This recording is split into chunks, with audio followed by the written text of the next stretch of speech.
নমস্কার বন্ধুরা, journey with মৌ চ্যানেলে তোমাদের সবাইকে ওয়েলকাম জানাই। আশা করি তোমরা প্রত্যেকে ভালো আছো। আমিও ভীষণ ভালো আছি। জানো তো বন্ধুরা, আগামীকাল আমার হাজবেন্ডের জন্মদিন। ওকে আজ রাত 12টায় সারপ্রাইজ দেব বলে আমি আজকে পায়েস বানিয়েছি। তো ভাবলাম সেই পায়েসটাই তোমাদের সাথে শেয়ার করি। আর শীতকাল তো একদম চলে যাওয়ার পথে, তা কি দিয়ে পায়েস করব? চিনির পায়েস তো 12 মাসই খাওয়া যায়। তো ভাবলাম চলো পাটালি গুড় দিয়েই পায়েস করা যাক। তো তোমরা হয়তো গোটা শীতকাল জুড়ে পায়েস খেয়েছো, আমিও খেয়েছি। মানে যখন পিঠাপুলি করেছিলাম ওই একদিনই খেয়েছি। আর এই যে আজকে বানালাম। আর জন্মদিন আর পায়েস থাকবে না তা কি আবার হয় বলো তো? তাহলে চলো আমি রান্নাটা কিভাবে করছি তোমরা দেখে নাও, আর ভিডিও ভালো লাগলে সাথে থাকার অনুরোধ রইল।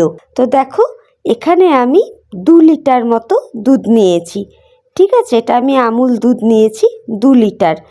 আর সাথে নিয়েছি 200 গ্রাম গোবিন্দভোগ চাল, তোমাদের দেখিয়ে দিলাম। 250 গ্রাম পাটালি গুড়, আর নিয়েছি 100 গ্রাম চিনি, আর নিয়েছি খানিকটা কাজু বাদামকে ভেঙে ভেঙে রেখেছি, নিয়েছি কিশমিশ, নিয়েছি এলাচ, আর নিয়েছি তেজপাতা। ব্যাস এই দিয়েই রান্নাটা হবে, অর্থাৎ পায়েস আমি এই দিয়েই বানাবো। তো তোমরা দেখো, আমি প্যানে দুধ বসিয়ে দিয়েছি, দুধটাকে ফোটার অপেক্ষা করছি। তো দুধটা দেখো খুব সুন্দরভাবে কিন্তু ফুটে উঠেছে। আর এই সময় আমি বারবার করে নাড়িয়ে চাড়িয়ে দিচ্ছিলাম দুধটাকে। তো দেখো দুধটা খুব ভালোভাবে ফুটে উঠেছে। এবার আমি এর মধ্যে চালটা অ্যাড করে দেব। গোবিন্দভোগ চালটা অ্যাড করার আগে আমি 200 গ্রাম চালের জন্য আমি 1 চামচ ঘি এতে দিয়ে দেব। দিয়ে খুব ভালো করে আমি মাখিয়ে নেব। এতে হবে কি, পায়েসে খুব সুন্দর একটা স্মেল হবে। তো দেখো, এবার আমি সম্পূর্ণ চালটা কিন্তু দুধের মধ্যে দিয়ে দিলাম। অনেকে ঘি ইউজ করে না, তোমরা একবার এইভাবে করে খেয়ে দেখো, অসম্ভব সুন্দর লাগে খেতে। তো চালটা দিয়ে দেওয়ার পরে এবার আমি অনবরত নাড়তে থাকবো, যাতে চালটা ডেলা ডেলা না হয়ে যায়, প্লাস তল থেকে ধরেও না যায়। অনবরত চালটাকে নাড়াচাড়া করে নিতে হবে যতক্ষণ না চালটা সেদ্ধ হচ্ছে, ততক্ষণ পর্যন্ত। সেদ্ধ হয়ে যাবে, তারপর আমি বাকি ইনগ্রিডিয়েন্টসগুলো এর মধ্যে অ্যাড করতে পারবো। তো দেখো খুব সুন্দর করে আমি দুধের সাথে চালটাকে নাড়াচাড়া করে নিচ্ছি, বারংবার করে নাড়াচাড়া করে নিচ্ছি। তো তোমরা আশা করি দেখতে পাচ্ছ।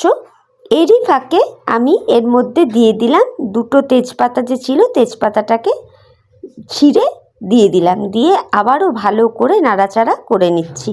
এখনও চালটা সেদ্ধ হতে অনেকটা টাইম লাগবে, তোমরা দেখেই বুঝতে পারছো। তো দেখো খুব সুন্দর করে ফুটছে, আর ঘি দেওয়াতে না খুব সুন্দর একটা স্মেলও কিন্তু বের হচ্ছে।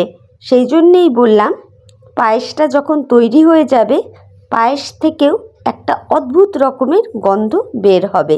আরও খানিকক্ষণ নাড়াচাড়া করে তোমাদেরকে দেখিয়ে দিচ্ছি। দেখতে পাচ্ছ যে চালটা এখনও সেদ্ধ হয়নি, মানে আরও খানিকটা হতে দিতে হবে। তো সেই জন্যেই আবারও আমি দুধের সঙ্গে ভালো করে মিশিয়ে নিচ্ছি। এইবার দেখো বন্ধুরা, অনেকক্ষণ হয়ে গেছে আর চালটাও সুন্দর সেদ্ধ হয়ে গেছে, সেটাই তোমাদেরকে কিন্তু আমি দেখিয়ে দিচ্ছি। হ্যাঁ, আমিও হাত দিয়ে টিপে দেখে নিলাম চালটা খুব ভালোভাবেই সেদ্ধ হয়ে গেছে। এবার আমি এর মধ্যে অ্যাড করে দেব গুড়টাকে। ওই যে আমি 250 গ্রাম গুড় রেখেছিলাম, পাটালি গুড়টা, সেই পাটালি গুড়টা আমি এর মধ্যে অ্যাড করে দিচ্ছি।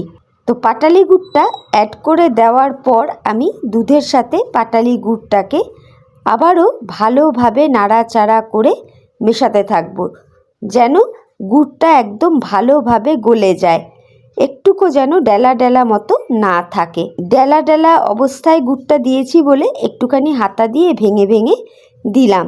তো দেখো কন্টিনিউ কিন্তু নাড়াচাড়া করতে হবে।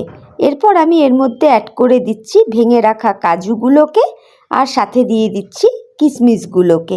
এবার কাজু কিশমিশের সাথে দুধটাকে আবারও আমি নাড়াচাড়া করতে থাকবো অনবরত। একদমই এখানে থামা যাবে না, তাহলে কিন্তু তল থেকে ধরে যেতে পারে। তো গুড়টা আমার খুব ভালোভাবে গলে এসছে। এইবার আমি 100 গ্রাম চিনি যেটা রেখেছিলাম, চিনিটা আমি অ্যাড করে দিলাম। দিয়ে আবারও আমি সুন্দর করে নাড়াচাড়া করতে থাকবো। ব্যাস, এবার এখানে আর কিছু করার নেই। এবার ধিমে আঁচে আমি পায়েসটাকে বেশ খানিকক্ষণ নাড়াচাড়া করে আর একটু জমাট হতে দেবো, মানে ঘনত্বটা যাতে আরও একটু পুরু হয় সেইটুকুর অপেক্ষাই করব।